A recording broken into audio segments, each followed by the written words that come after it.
Hello दोस्तों, कैसे हो सभी लोग। आशा करता हूँ सब लोग अच्छे होंगे। आज हम बात करते हैं रेलवे ग्रुप डी की एग्ज़ाम के बारे में। तो काफ़ी लोगों का कमेंट आ रहा है कि भाई कट ऑफ कितनी जाएगी। मैंने पहले भी एक वीडियो बना दी है, लेकिन फिर से मैं आपको एक वीडियो बना के बता देता हूँ। भाई मैंने आपको बताया था कि कट ऑफ अच्छी जाने वाली है। आपको पहले वाली वीडियो में भी बता चुका हूँ मैं। अब मैं आज आपको फिर से बता देता हूँ कि भाई जो कट ऑफ जाएगी ना, वो बहुत ही अच्छी कट ऑफ जाने वाली है। और जो नॉर्थ वाले जोन हैं उनकी अच्छी से अच्छी कट ऑफ रहेगी। साउथ वाले जोन की थोड़ी कम रहेगी, ईस्ट वाले जोन की भी कम रहेगी, लेकिन वेस्ट और जो नॉर्थ जोन है उनकी बहुत अच्छी कट ऑफ रहने वाली है।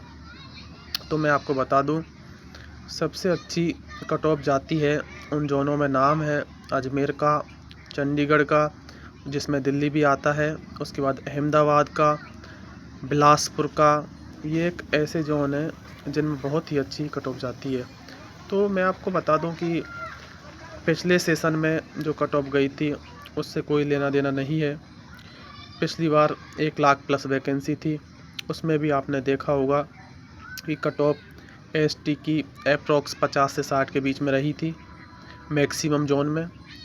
उसके बाद में 5-7 नंबर का एससी में फ़र्क पड़ा, फिर इतने 5-7 नंबर का ओबीसी में फ़र्क पड़ा, फिर 5 नंबर का ही जनरल में फ़र्क पड़ा। तो भाई देखो, ये है कि सभी मैं जो कट ऑफ बताऊँगा उसमें 2-5 नंबर ऊपर नीचे हर कैटेगरी का रहेगा, प्लस माइनस 2 हर कैटेगरी में रहेगा। तो जैसे मैं आपको बता दूं कि अगर रो स्कोर एसटी कैटेगरी में किसी का 65 है और वो साउथ में किसी जोन से है, तो वो भाई रो स्कोर में 65 के साथ सेफ में है, क्योंकि साउथ में इतनी कट ऑफ नहीं जाती है। उसके बावजूद ईस्ट में भी जो जोन है उनमें भी वो सेफ़ है, क्योंकि भाई इतनी कट ऑफ नहीं जाएगी। लोग बोल रहे हैं इतनी कट ऑफ जाएगी, इतनी कट ऑफ जाएगी, लेकिन भाई मैं आपको बता दूं कि सबसे बड़ी बात फैक्ट की ये है कि लोगों के नंबर बैठे ही नहीं है आंसर की में। आपने देखा होगा, आपने आपके आसपास के लोगों से भी पूछा होगा कि भाई आपके कितने नंबर हैं, आपके कितने नंबर हैं, लेकिन कट ऑफ में एग्ज़ाम देने के बाद लोगों ने बोला कि ईजी पेपर है, लेकिन जब एक्चुअल में आंसर की आई है तब आपको सही से पता चला है कि कितना कट ऑफ जा रहा है, कितना नहीं जा रहा है। तो मैं आपको बताऊं कि लोग 60, 65, 55, 50, 60, 65 इतने तक ही मैक्सिमम लोगों के नंबर हैं। 65 से ऊपर बहुत कम लोगों के नंबर हैं, मतलब 10% के आसपास ऐसे लोग होंगे जिनके इतने नंबर हैं। बाकी सब नीचे ही है सबके नंबर।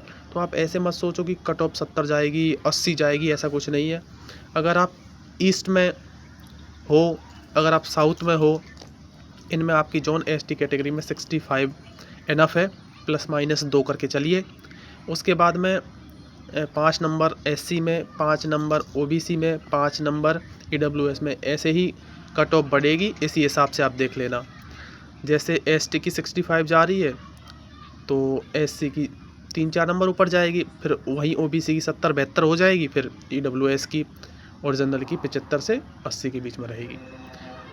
अगर आप रहे हो नॉर्थ में और वेस्ट में, जैसे अजमेर हो गया, चंडीगढ़ हो गया, दिल्ली हो गया, इनमें, तो अगर आप एसटी के कैंडिडेट है तो भी आपको 70 नंबर लाने पड़ेंगे भाई।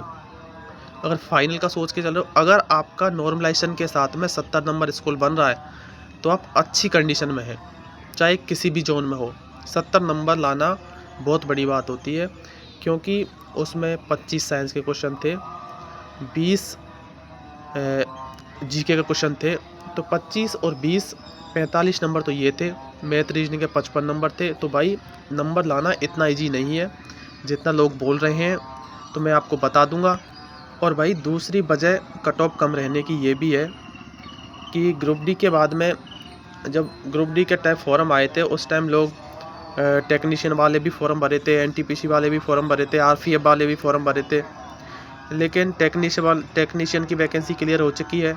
एनटीपीसी का आखिरी पड़ाव है, उसके बाद में एएलपी का हो चुका है क्लियर, उसके बाद में एनटीपीसी की वापस एग्ज़ाम लगी है। तो भाई इसमें अच्छे अच्छे लोग, अच्छे अच्छे नंबर वाले लोग हैं, उन्होंने एग्ज़ाम देके, जैसे कोई टेक्नीशियन में चला गया है, कोई एनटीपीसी में चला जाएगा, काफ़ी एएलपी में चले गए हैं, और काफ़ी आरपीएफ में चले गए हैं। तो भाई ऐसा नहीं है कि आप इसी पे लेके बैठे रहोगे। अगर अच्छे नंबर वाले लोग हैं तो वो और वैकेंसी भी क्लियर करेंगे। आपको भी पता है कि जिसके अच्छे नंबर आएंगे वो और एग्ज़ाम भी क्लियर करेंगे।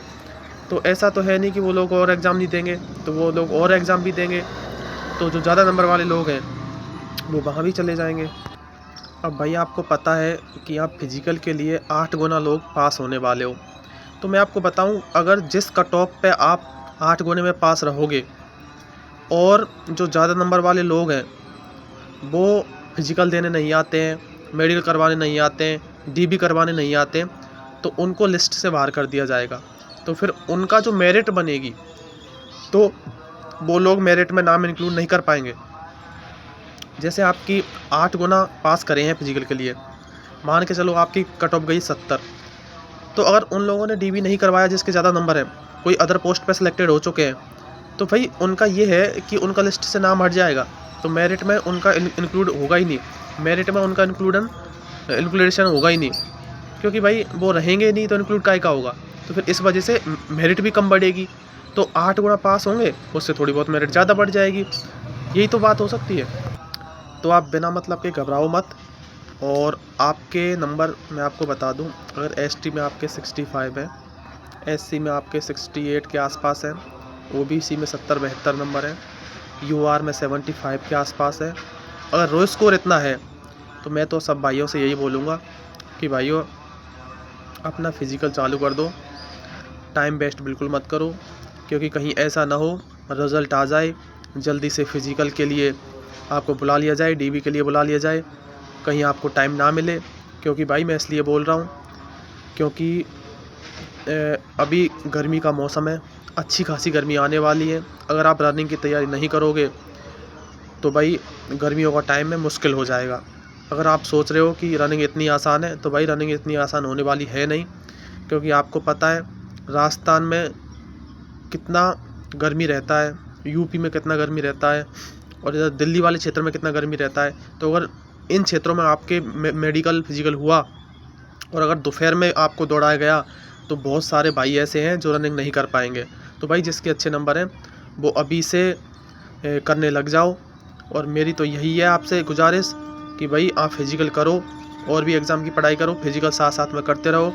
कट ऑफ मैंने आपको बता दी है। अगर रो स्कोर आपके इतने आ रहे हैं, आप किसी भी जोन से हैं, अगर आपका इतना रो स्कोर बन रहा है, क्योंकि नॉर्मलाइजेशन भी बहुत बड़ा खेला करने वाला है, क्योंकि आपको पता है कि एग्ज़ाम पर डे 3 शिफ्ट हुआ है, कितना दिन एग्ज़ाम चला है, तो भाई नॉर्मलाइजेशन तो बहुत तगड़ा होने वाला है।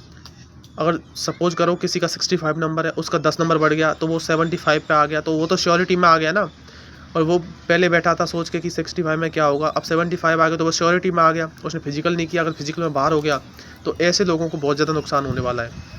तो मैं आपको पहले बता देता हूँ, पहले भी वीडियो बनाई थी मैंने भाई।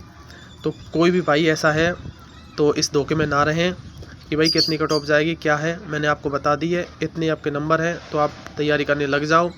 और भाई आपका फिजिकल होने के बाद में आपको कोई नहीं रोक पाएगा।